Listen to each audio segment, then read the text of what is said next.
Hello! Good afternoon, mga bossing, mga boss, mga business owners, aspiring business owners, entrepreneurs, and I think may mga job seekers din tayo all around here in this area. Again, we welcome you to the PhilSME Business Expo, and we're very excited in joining again this momentous event. We have been joining PhilSME for quite some time already. We trust that this expo really connect business to business. And hopefully, during the presentation, we can give you some valuable insights and probably some information on how you can maximize platforms like ours to recruit people or to hire people. All right. So the title of my talk basically is Recruiting for Success. So first order of business, I forgot to introduce myself, although na-introduce na ako a while ago. My name is Gian Pisuena, and I take care of the business development team of BOSSJOB. So my primary goal basically is to evangelize our platform to as many companies as much as possible, and for them to understand what we provide in the market. So in a nutshell po, BOSSJOB is a career matching platform, or commonly known as job portal or job board. So what we do is we let employers or company like yours to recruit people. We are not recruiting directly for you. We are just a bridge between you and the job seekers. All right? So whenever you need someone like us to advertise your job openings or your job postings, whatever it is, kahit for graphic artists or for barista or cook or waiter or kitchen helper, assistant or whatsoever, advertise it on us because we have more than 3 million job seekers on our database. And who knows, maybe we are gonna be the source of that talent for you later on. All right? So first slide. I have prepared probably around 6 impact statements or parang mga mantras because I believe in mantra. I believe in having a mindset of quotable quotes. And the first one is, hiring the best people for your team is always a hit or a miss. Actually, hiring people is very risky. Kasi you will never know who are you gonna hire. Minsan, you feel na yung ma-hire mong tao is yun na yun. Or we call it the best hire. Pero more often than not, meron pa rin mga bad hires. And it's inevitable. And it's something that is part of our daily business operation.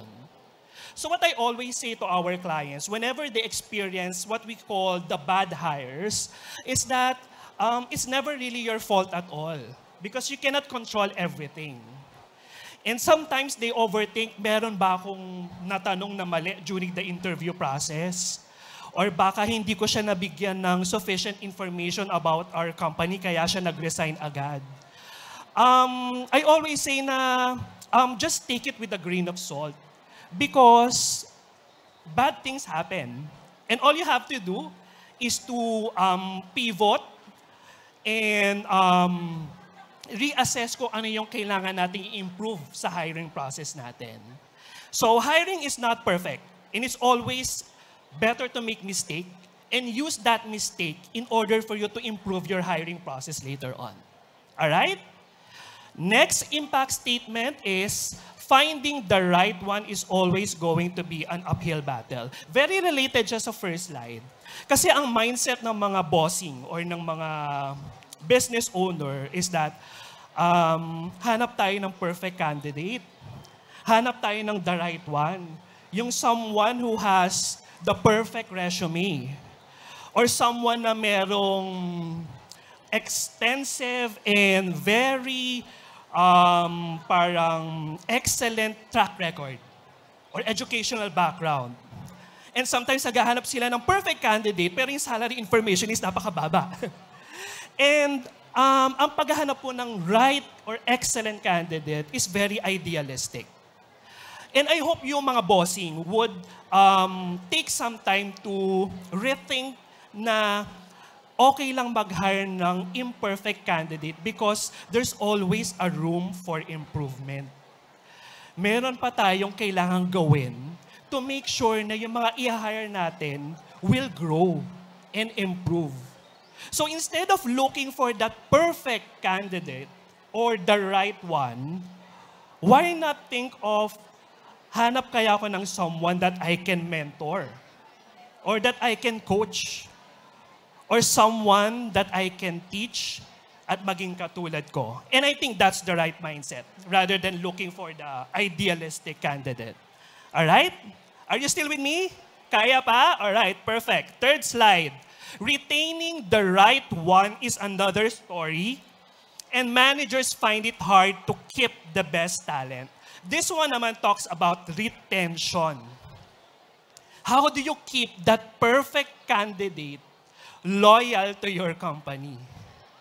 You might have invested to a certain candidate, tumagal na siya sa company, pero hindi mo kayang i-retain yung isang tao kung ayaw na niya. So you have to be prepared when that happens. You have to have a solid pipeline of rock stars or the next talent.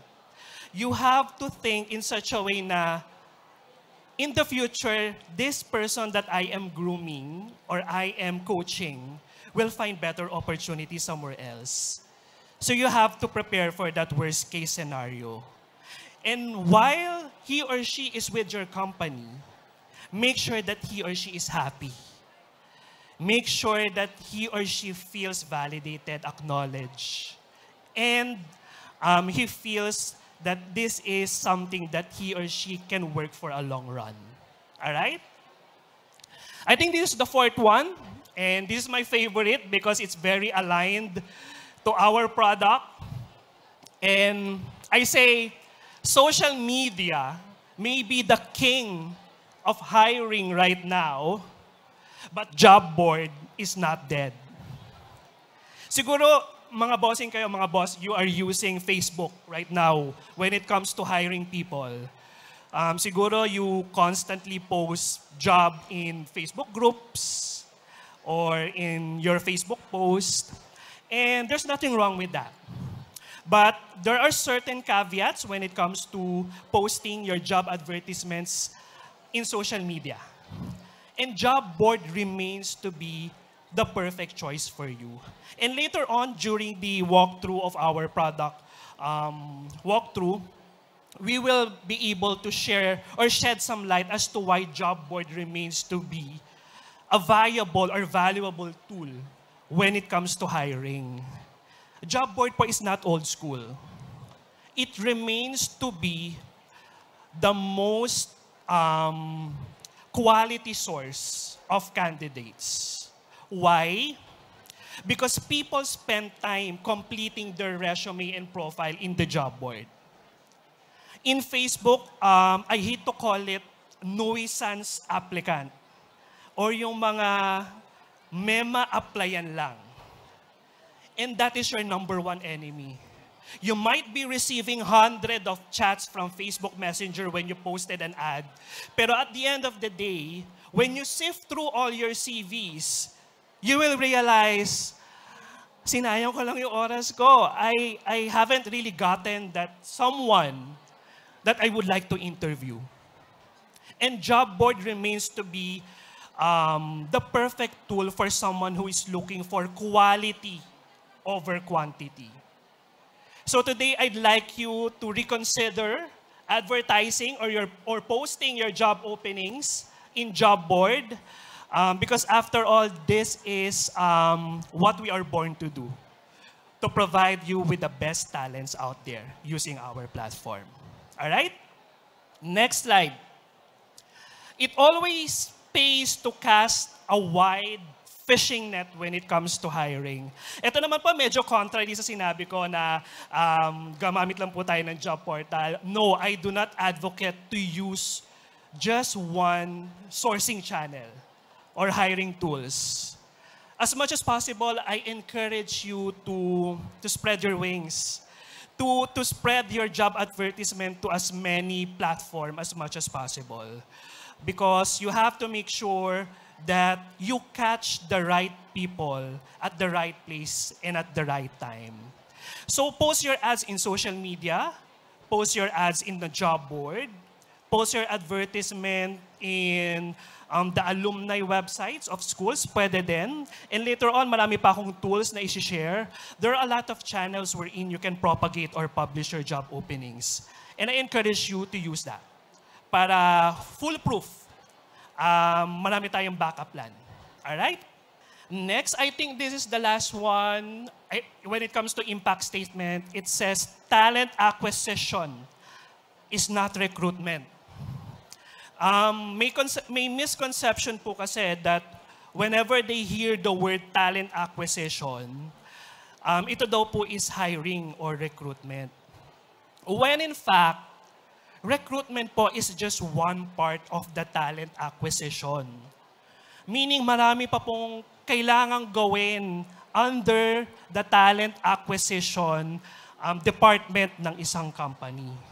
Andyan po yung employer branding, andyan po yung client, candidate retention, learning and development. Ang dami pa pong component na kailangan nating malaman. Alright? So, now we'll proceed with the important part, the exciting part, I must say. I have curated or parang collected all the hiring tools available for SMEs. And I hope you guys can take note of this para later on when you scale your manpower or your team, you would know kung ano ba yung mga hiring tools na pwede kong gamitin aside from job board. Kasi ang dami po talaga. So you have to be familiarized with all these hiring tools available out there. And one of which, and the first one, is of course AI-powered job boards. And BOSSJOB is an AI-powered job board. For us po, AI is no longer a buzzword eh. Hindi na lang siya parang, let's jump into the bandwagon. Let's try to say na AI-powered tayo para lang parang trending or parang nakikiuso. Actually po mga bossing, AI po is a critical part of the business operations right now. And business like BOSSJOB really invest on technologies such as AI to simplify the process and to make sure na yung technology namin do the heavy lifting. Yung platform na po yung gagawa ng mahirap na trabaho for you. And all you have to do is just advertise your job openings with us and just receive applications and job applicants. So that's the power of AI. And I think most of the job boards out there naman are already harnessing or utilizing the power of AI because not that it's because it's a trend, but it's because it's a must right now.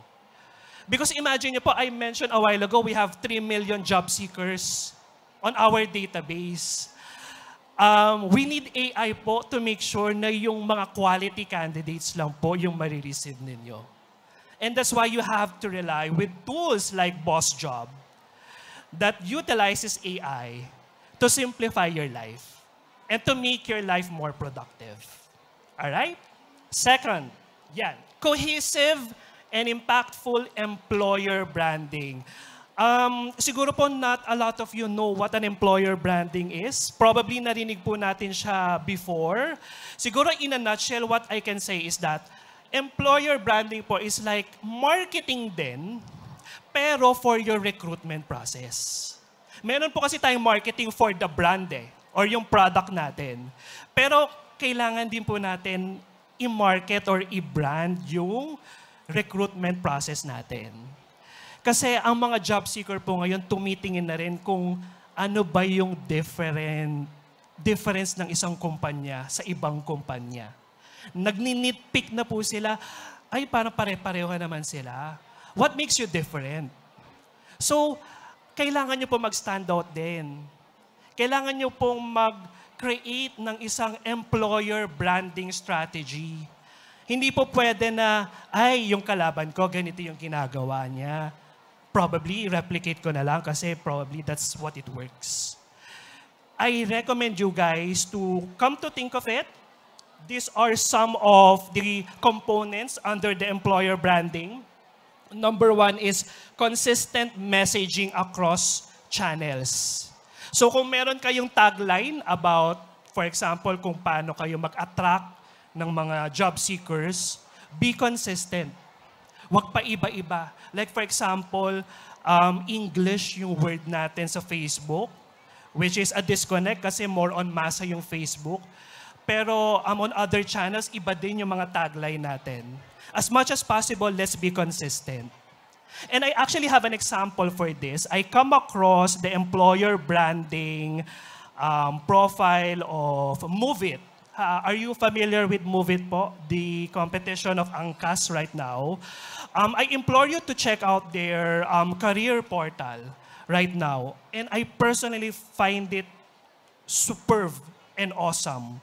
The way they created their employer branding is a masterclass. Ang messaging or ang vibe po nila is very pangmasa. Tagalog, yung call to action nila, meaning call to action or CTA, normally it says submit application, di ba? Or click here to apply. Pero sila, ang nakalagay I think is apply na ng trabaho ngayon sa Move It. So it's trying to create a consistent messaging. And pati yung process ng recruitment nila is also very consistent across different channels. So please do check it out para meron kayong reference later on kung paano ba gawin yung employer branding for your company. The first thing that you have to do is to find kung ano ba yung puso nung kumpanya. And from there, you can devise your own strategy when it comes to employer branding. Alright? Mabilisan na lang po, aside from the consistent messaging, kailangan po factual po yung sinasabi natin. Huwag puro fake news. As much as possible, kung ano po yung totoo sa kumpanya, dapat yun po yung kino-communicate ninyo sa inyong mga company profile. Huwag lang po tayo puro false hopes or false promises. Alright? Creativity is also very important. You have to stand out. I heard a while ago that your favorite booth is Canva.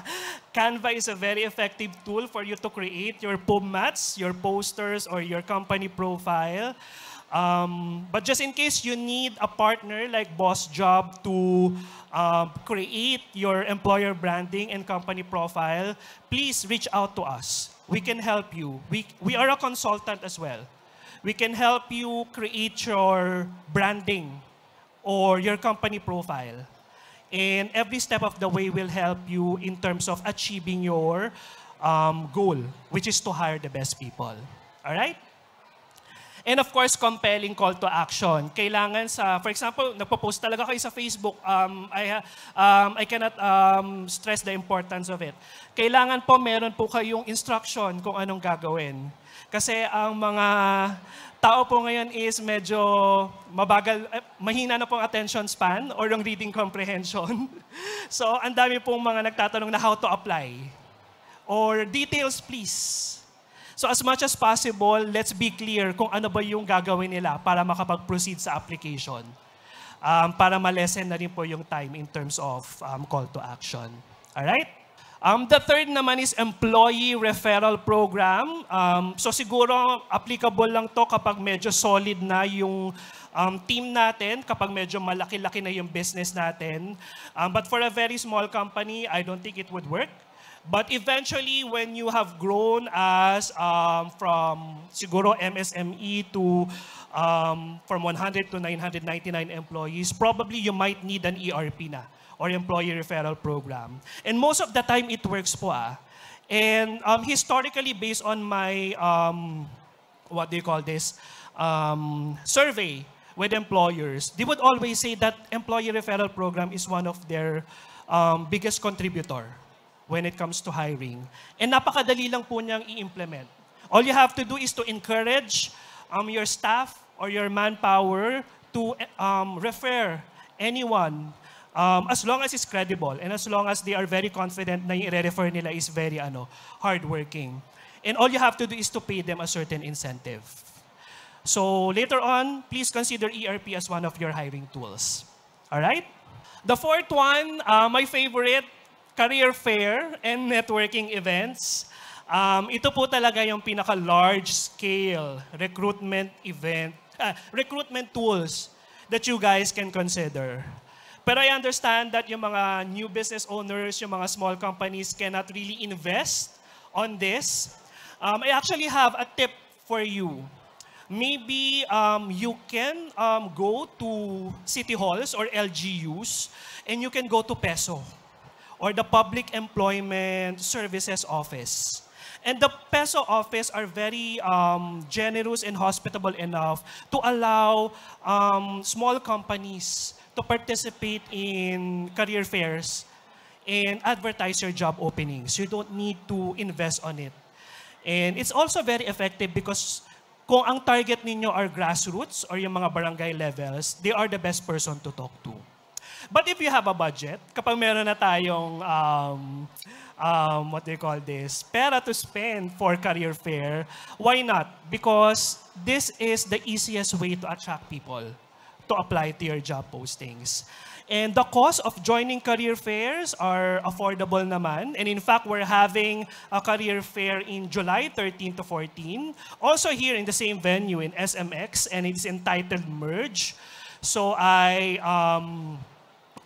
call on employers that are keen to have massive hiring at the month of July to please join our career fair in July. And to our PhilSME community, we also invite you to visit because it's free naman po when you join the job fair. I mean, when you're a job seeker, it's free. But when you're exhibiting, there's a certain cost po. All right? Work arrangements. Pre-pandemic, work arrangement is not really something that needs to be talked about. Hindi po siya kasama sa job description. This is only an offshoot of the pandemic era. And kailangan nyo pong i-discuss sa mga job seeker. You have to be very transparent. Because ito po yung una nilang tinatanong actually, whenever they are applying for job openings. Ano po ba ang work arrangement? Ano po ba ang inyong setup? And konti lang naman po ang choices natin, either remote opportunities, flexible working hours, ano pa ba, full on-site. So yun yung mga choices. And you really have to provide the job seekers with complete information kung anong klase ng setup yung papasukin nilang trabaho. Alright? Number 6, hiring. Sorry for the typo. It should be retraining. Ito naman po is about upskilling your people. Na-mention ko sa inyo a while ago yung importance ng coaching or mentoring. Importante po na yung mga tao natin will grow or will improve. So as much as possible, let's try to make their stay in a company worthwhile by sharing workshops or webinars. Marami naman pong free upskilling programs out there. And in fact, if you are keen to know more about the upskilling programs available out there, you can reach out to us. We have a lot of partners in the edutech industry that can provide free upskilling or retraining programs for your employees. Pangdagdag or pang-boost din ng moral yon ng mga employees natin.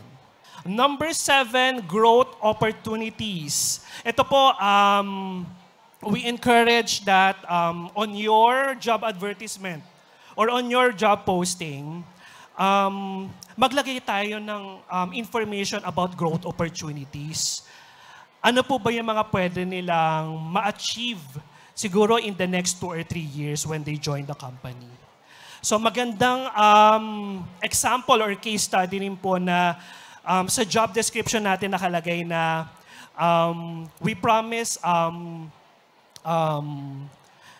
leveling up your career to a senior director after 2 to 3 years due to excellent performance. You have to motivate them. You have to let them know na itong kumpanya nito is willing to make you successful in the long run. And it gives you a positive branding or employer branding as well. Yung mga job posting po natin, feeling natin kailangan short and simple. Pero maganda po na sa job posting po natin, i-lay out na natin lahat ng mga possible opportunities. And yung makakapag-compel sa kanila na makita yung company nyo na, uy, this is the company that I would like to work for. Number 8, personalized recruitment process. And ito is a call out for some of you guys na probably siguro tinatamad because wala nang masyadong time. Whenever you reply to applicants, whenever you communicate with job seekers, nilalagay nyo na lang, dear applicant. Or nilalagay nyo na lang na, dear. Minsan nga wala nang salutation eh. I hope you guys practice the value of being personal. Kasi the job seekers are also looking for someone to validate them or to recognize man lang yung effort nila in applying. So, it's a good practice also not to ghost job seekers. Wag po natin silang paasahin. As much as possible, kahit may mga spare time po tayo, sabihin po natin sila kung hindi sila nakapasa or you're moving on to the next candidate. It's a polite way to do. It's a humane way to do. And the most respectable way to do. And consequently, the job seekers should also do the same. Kung hindi nila gusto yung job, you have to be transparent as well. Sabihin mo yung employer, sorry, I have to move on. You don't need to elaborate. You just have to let them know that it's a yes or a no. Alright? So respect of each other's time and effort. And honest feedback is appreciated as what I have said. Alright, amplify your employer branding or EVP or employer value proposition. Ito po siguro pwede nyong i-encourage yung mga employees ninyo to reshare or to repost your advertisement para magkaroon ng wider reach yung mga job openings or job postings natin. Let's use our resources, especially yung mga current employees natin, to be evangelizers of your employer branding and your job postings. Alright? So repost, reshare, repurpose, that's the thing to do. And may I share that in BOSSJOB, it's very easy to repost or reshare your job advertisements. In fact, when you create a company profile in BOSSJOB, and when you publish a job posting, there is a tool there that all you have to do is to create a job postcard that is reshareable or pwedeng i-republish. And it's very creative. So hindi nyo na kailangang mag-create ng poster. Kami na po yung gagawa nun. And all you have to do is to save that poster and reshare it. Have your employees reshare it for wider reach. So if you have time, our sales team at the booth right across the entrance will be able to assist you in creating your company profile. All right? And I think this is the last one. Simplihan lang po natin. Simplify your hiring process. Because with the advent of the digital media, the internet, there are so many content out there. You are competing with similar content, similar job postings. Ang attention span po, kahit kayo po siguro gusto nyo na matapos tong conversation ko. The attention span of each and every one of us is getting shorter and shorter. And during that short span, you have to make sure na makapag-apply sila. Kasi kapag masyado pong elaborate or complex yung hiring process po ninyo, trust me, i-close po niya yung tab. Or hindi niya na itutuloy yung application. magpo-proceed na siya sa susunod na mas madali. So as much as possible, let's get away with the complex stuff and let's simplify the hiring process. Okay? Keep it short and simple and eliminate the redundant process. All right, more tips. Fast response times are essential, so let's not waste time. Pag may nag-apply, please take some time to evaluate the CV. If it's a yes, reply again and invite them for interview. If it's a no, then say na no, we're gonna pass on you on this one. Pay attention to company culture. Very important po yan. Kailangan po natin ma-communicate yung company culture. Very, very important. Invest in employer branding. I cannot stress this enough. I have mentioned, please go to BOSSJOB booth to assist you for creating your company profile. We're gonna help you set up your company profile and it's free until the end of the year. That's our commitment for all the SMEs out here. You can advertise your jobs and create your company profile with us for free. Agility in hiring, pag nagkaroon tayo ng problems, pag mayroong mga setbacks, may mga bad hires, wag po tayo ma-disappoint. Let's pivot. Let's create parang a game plan and let's learn from it and not do it again. And lastly, hiring tools need not to be expensive. And in fact, BOSSJOB is giving you the platform for free until the end of the year. And we're gonna be here to help you every step of the way. We're gonna help you hire. If not, we're gonna help you communicate with a lot of job seekers and promote your employer branding one chat at a time. All right, that's it. Thank you so much, guys, for your time. I appreciate your attention. And thank you for coming. And please drop by our booth. We have free stuff there. And all you have to do is to sign up either as a job seeker or as an employer. All right, thank you. Thank you, PhilSME, for the opportunity. All thank right, you, guys. Thank you very much, Sir Gian, for that comprehensive